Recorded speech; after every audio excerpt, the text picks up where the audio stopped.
저는 올해로 결혼 11년 차 초등학교 다니는 아들을 키우고 있는 40대 여자입니다.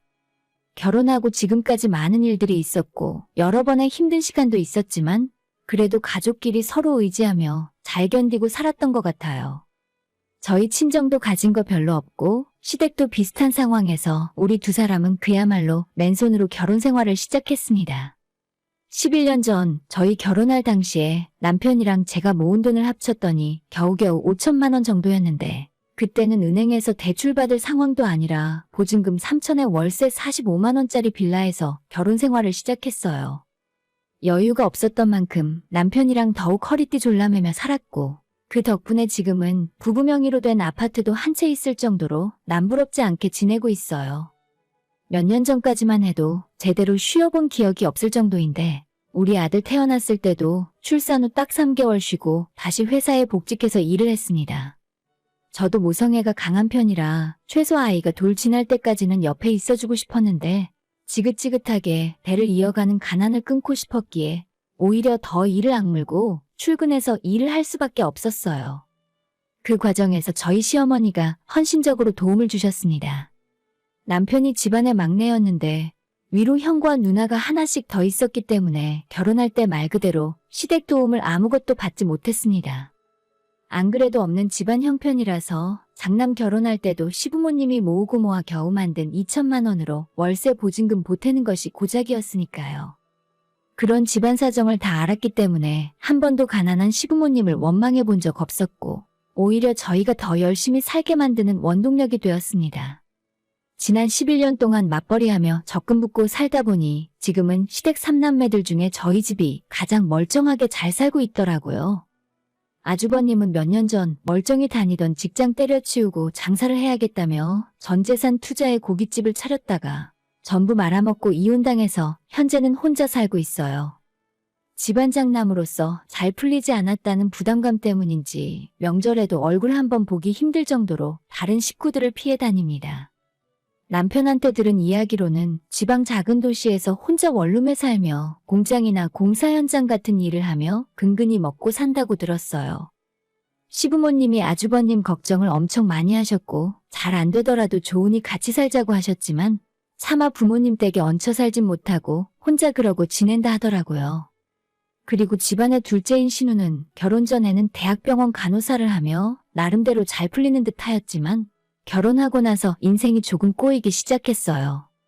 어디라고 차마 말은 못하겠는데 결혼하고 나니까 심해부가 이상한 사이비 종교에 빠져 있다는 사실을 알게 되었고 신우는 물론이고 그때 온 집안이 풍비박산 날 뻔했습니다. 지금은 다행스럽게도 저희 신우가 그 사람과의 관계를 모두 정리하고 4년 전에 재혼하여 늦둥이 낳고 잘 살고 있어요. 뒤늦게 신우가 행복을 찾았지만 여자로서 한참 좋을 나이인 20대 후반부터 30대 중반까지의 인생이 너무 힘들고 비참했었기 때문에 지금보다 조금 더 행복하게 살았으면 좋겠어요. 아무튼 뒤늦게 재혼해서 이제 2돌 지난 아이 키우며 바쁘게 살고 있는 신우라 본인 식구를 챙기기에도 정신없을 거예요. 첫째 아주버님과 둘째인 신우 쪽 사정이 이런 식이라 그간 시부모님 챙기는 것은 오롯이 저희 부부의 몫이나 마찬가지였습니다. 이 집안에 제가 시집 왔을 때부터 아버님은 일을 못하시는 거나 마찬가지였기 때문에 없는 살림에서도 시부모 용돈은 열심히 챙겨드렸어요. 만약 시어머니가 저를 괴롭히거나 시집살이 시키려고 했다면 돈 한 푼이 아쉬운 우리 집안 형편에 시부모 용돈은 어림도 없었겠지만 어머님이 정말 제게 잘해주셨고 그래서 더 외면하기 힘들었어요. 제가 아이 낳자마자 석 달 만에 몸 풀고 회사로 복직하는 데 있어서 다른 누구보다도 시어머니의 희생이 정말 컸다고 생각합니다.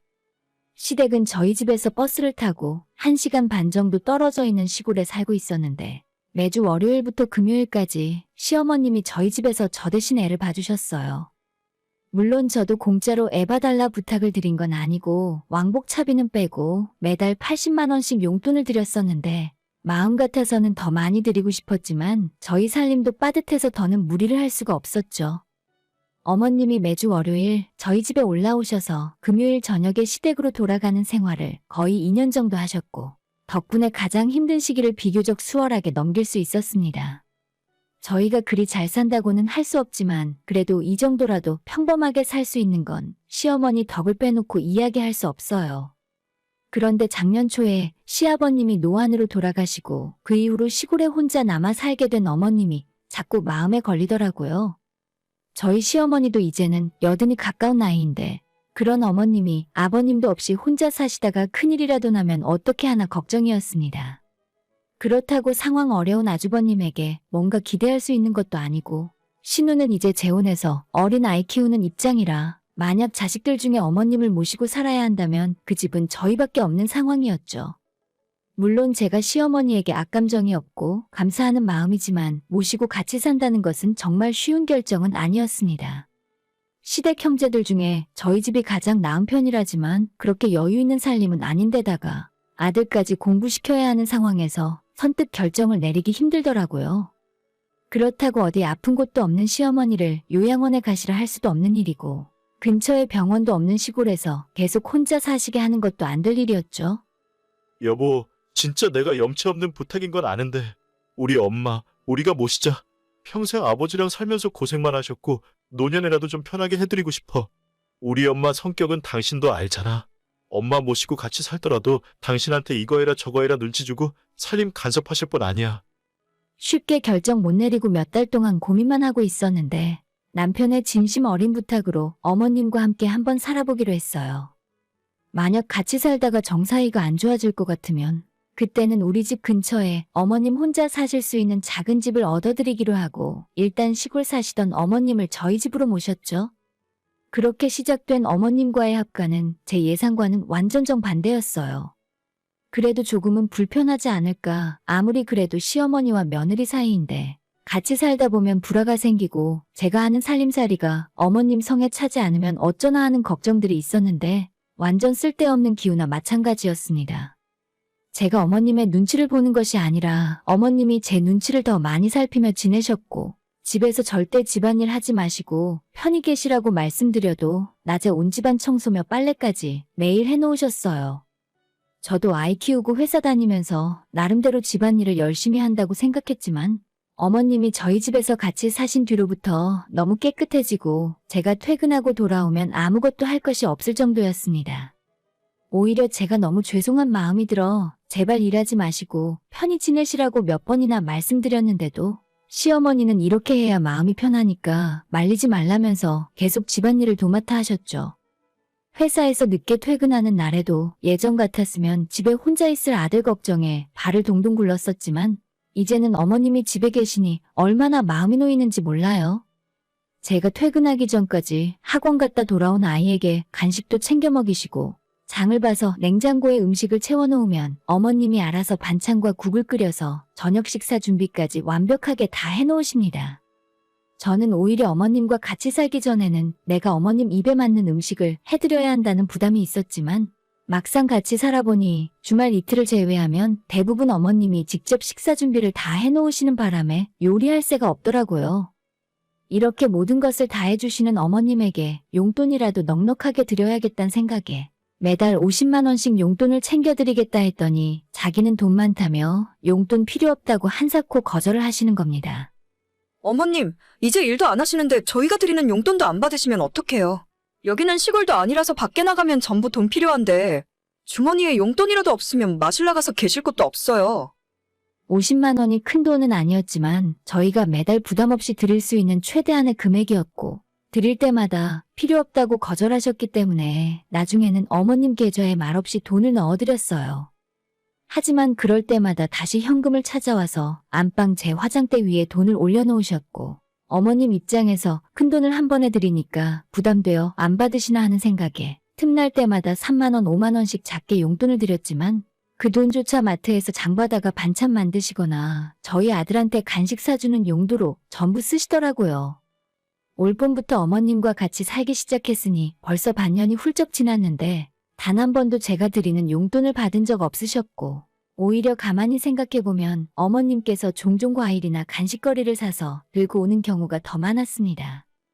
당시에는 큰돈이 아니라고 생각해서 그랬는지 저도 별다른 생각이 없었는데 시간이 지날수록 점점 더 이상해지더라고요. 일도 안 하시고 큰 재산이 있는 것도 아닌 어머님이 대체 무슨 돈으로 자꾸 간식을 사오고 손자한테 몇천 원씩 용돈도 쥐어주시는 건지 궁금해지기 시작했어요. 남편에게 혹시 어머님께서 시골집 처분한 돈을 꺼내서 쓰고 계신 거냐고 물어봤었는데 시댁집이랑 땅 판 돈은 애초에 그리 큰 돈도 아니고 전부 어머님 통장에서 한 푼도 줄어들지 않고 그대로 있다 하더라고요.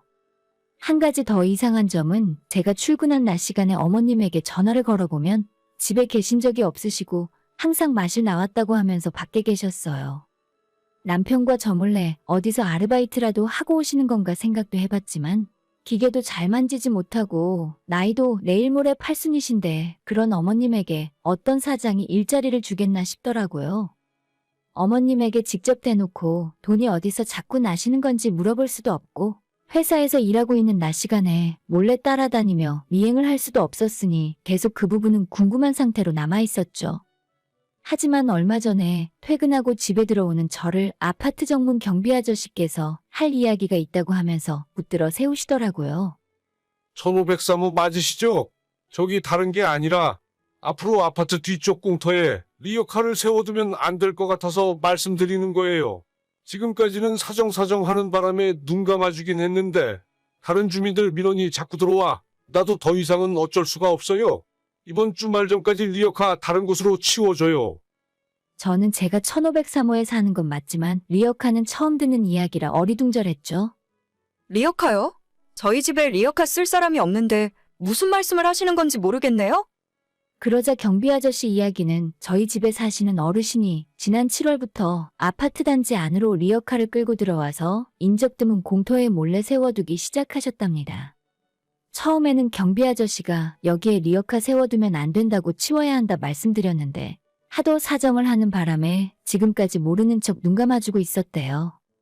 하지만 얼마 전에도 1층 사는 주민들에게 리어카 치워달라는 민원이 관리사무소로 들어와서 더는 사정을 봐줄 수 없다며 제발 치워달라는 말씀이었죠. 처음에는 긴가민가 했지만 리어카 어르신의 인상착의는 너무나도 제가 잘 아는 사람이었고 당연히 그분은 저희 집에 사시는 시어머니였습니다. 아니, 뭐 운동 삼아 동네에 폐지 주우러 다니신다는데 앞으로는 단지 안에 두지 말고 다른 곳에 보관하시라고 말씀 좀 꼭 전해줘요. 나도 이렇게 하고 싶진 않은데 그게 뭐라고 민원을 넣는 바람에 어쩔 수가 없어요. 저는 그 순간 머리를 망치로 한 대 맞은 것 같은 기분이 들더라고요. 지난 여름에 어머님이 사오셨다며 아무 생각 없이 맛있게 먹었던 수박과 참외들이 그리고 어머님이 장봐온 재료들로 만들어주신 반찬들이 전부 어머님께서 낮 시간에 동네를 돌아다니며 모은 폐지를 팔아 번 돈이라는 걸 알게 된 순간이었죠. 정말 인터넷에만 있는 이야기인 줄 알았는데 자식 몰래 폐지 팔아서 돈을 버는 어르신이 바로 저희 집에 같이 살고 있는 시어머니인 줄은 꿈에도 몰랐어요. 집으로 바로 들어가지 않고 경비 아저씨가 말하는 아파트 뒤편 공터로 가봤더니 얼마나 오래 끌고 다니셨는지 손때가 묻고 낡은 리어카가 덩그러니 세워져 있더라고요. 남편에게도 차마 이야기 못했고 집에 들어와서 어머님 얼굴을 보니 눈물이 쏟아질 것 같아서 아무런 말을 할 수가 없었습니다. 결국 다음날 회사에 하루 월차를 내고 몰래 출근하는 척 똑같은 시간에 집을 나섰어요. 그리고 주차장에 있는 제 차 안에 숨어서 어머님이 집에서 나오시길 기다리고 있었죠. 저희 두 사람 출근하고 아들까지 학교에 간 뒤 아침 10시가 조금 넘은 시간에 어머님이 집에서 나오셨고 설마 했지만 역시 아파트 뒤쪽으로 가셔서 리어카를 끌고 나오시더라고요. 더는 보고 있을 수가 없어서 창문을 열고 어머님에게 달려갔고 출근했어야 할 제가 갑자기 나타나서 리어카 손잡이를 붙잡으니 어머님은 깜짝 놀라셨어요. 너가 이 시간에 여기엔 웬일이야? 회사에 출근 안 했어? 저는 그 말에 대답도 못하고 어머님 붙들고 펑펑 울었습니다. 그리고 시간이 좀 흘러서 어느 정도 진정이 된 후에 이제 날씨도 추워지는데 제발 폐지 줍는 일은 하지 마시라고 어머님 붙들고 통사정을 했어요. 용돈이라면 저희가 드릴게요.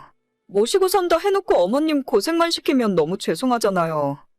어머님은 제 말에 당황하시면서 그냥 집에만 있으면 답답하니까 동네 산책할 겸 버리는 박스 주워서 소소하게 용돈 벌이 정도 하는 거라고 하셨지만 폐지 그거 하루 종일 주워서 돈을 얼마나 버시겠어요? 폐지값은 제가 잘 모르지만 10,000원 벌려고 하면 추운 날 더운 날의 길에서 하루 종일 고생하실 텐데 아무 생각 없이 어머님이 사온 음식들을 넙죽넙죽 받아먹었던 제가 너무 한심하고 미련하더라고요. 그날은 리역하고 뭐고 어머님 모시고 나가서 같이 맛있는 점심도 먹고 시내의 옷가게에서 겨울 잠바와 편하게 입으실 옷도 몇 벌 더 사드렸어요. 필요 없다고 안 사겠다고 하시는 걸 끝까지 계산해서 어머님께 안겨드렸고 저희 옛날이랑은 다르게 어머님에게 이 정도는 해드릴 능력 되니까 편히 받으시라 말씀드렸어요. 그날 저녁에 퇴근하고 돌아온 남편에게 모든 사실을 이야기했고 어머님과 셋이 한참을 이야기해서 앞으로 더 이상 폐지는 죽지 않는 쪽으로 약속을 받았습니다. 집에서 있기 심심하시면 아파트 뒷산에 있는 등산로를 산책하시거나 다른 취미를 찾아보시라고 말씀드렸어요. 그리고 저희가 매달 용돈을 50만 원씩 드리기로 했고 절대 어머님이 무슨 일을 하던 돈 벌 생각은 하지 말라고 몇 번이나 당부했습니다.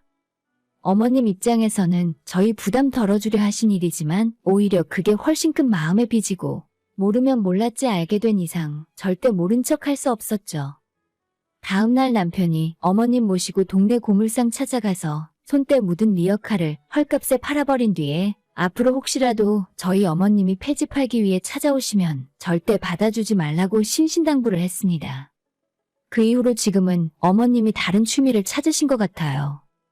아파트에 연세 비슷한 다른 어르신들과 집 앞 공원에 모여 운동도 하시고 저희가 드리는 용돈으로 종종 맛있는 것도 사드시고 오시더라고요. 저희가 언제까지 같이 살 수 있을지는 몰라도 우리 집에 같이 계신 동안에는 어머님이 편히 지내시길 바라는 마음입니다.